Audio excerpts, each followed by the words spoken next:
Not only did what happened in Vegas not stay in Vegas, it circled the known universe. The frenzy grew when reports surfaced that unknown authorities had afterwards placed cameras around this family's home. The family was driven into hiding, off the grid, out of sight, underground. But 10 months later, the mystery lives on, and looky-loos and alien hunters are still on the prowl. The family posted no trespassing signs, but break-ins have been reported frequently here, as recently as last week at this home. Tonight, a News Nation exclusive. The teenager who made that 911 call is finally speaking publicly at length and laying out exactly what he saw that night and what has happened since.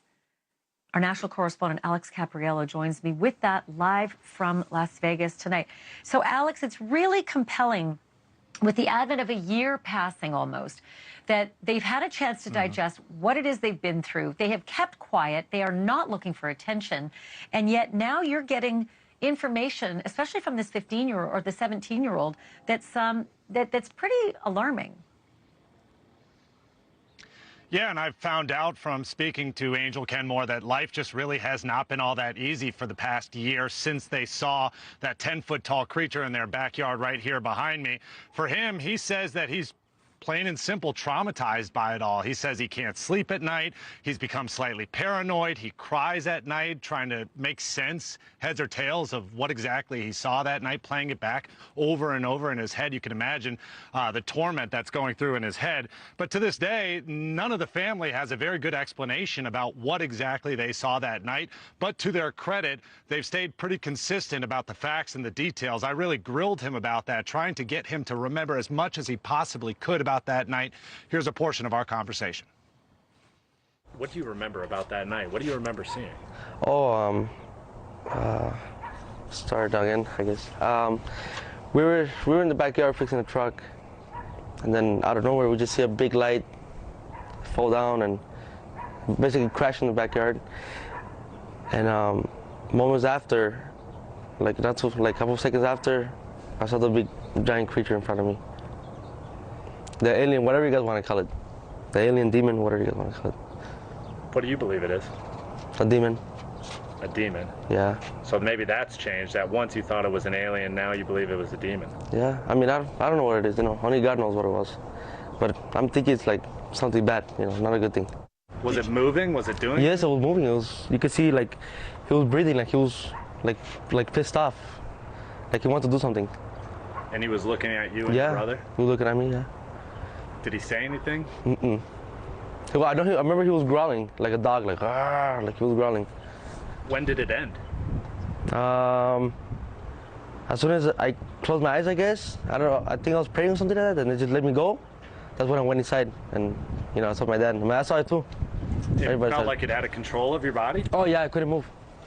Yeah. You were paralyzed at the sight of this thing. Yeah, I couldn't move. And you were looking at it for 30 or so seconds, and then all of a sudden it was gone? Yeah. That was pretty creepy. A lot of people think that that's just hard to believe. Like I said again, they can think whatever they want.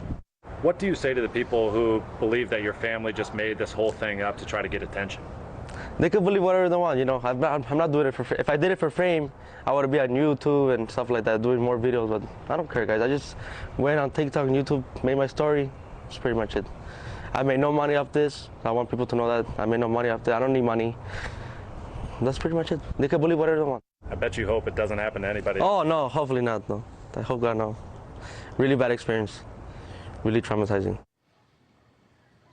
And Ashley, I don't know what your impression of him was, but when I was speaking to him personally, I was really struck by how confident and authentic he was about his memories of that night.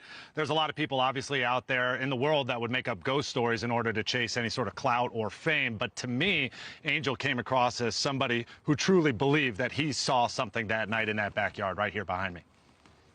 Yeah, Alex, he didn't really seem to have canned answers either. So if this was all a big ruse, he's either a really, really good actor, I mean, Meryl Streep quality, and, he certainly didn't script it, didn't seem to plan out answers, at the grasp.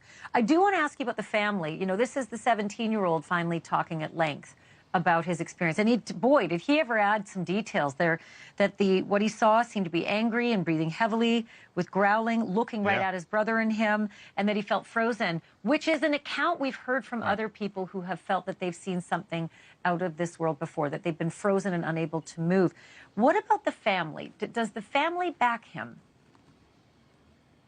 Yeah, the family does, although they're much less willing to go public about it. I spoke to his mom, who basically said that she has no interest in speaking about it because she just feels differently than Angel. She feels like nobody in the world is going to believe her. Angel, on the other hand, while certainly not trying to publish his case widespread, he feels the need to share it because he wants the world to know what he saw, and also he wants the world to know that his family is doing okay and moving forward. In general, the family wants the spotlight off of them. Take, for example, all these no trespassing signs. There's at least 4 of them. But at this time, they are just basically saying, look, we don't really want to talk about it anymore, but we still stand behind the things that we saw that night. Thank you for watching. Go to newsnationnow.com to find News Nation on your television provider. And don't forget to click the red subscribe button below to get more of News Nation's fact-driven, unbiased coverage.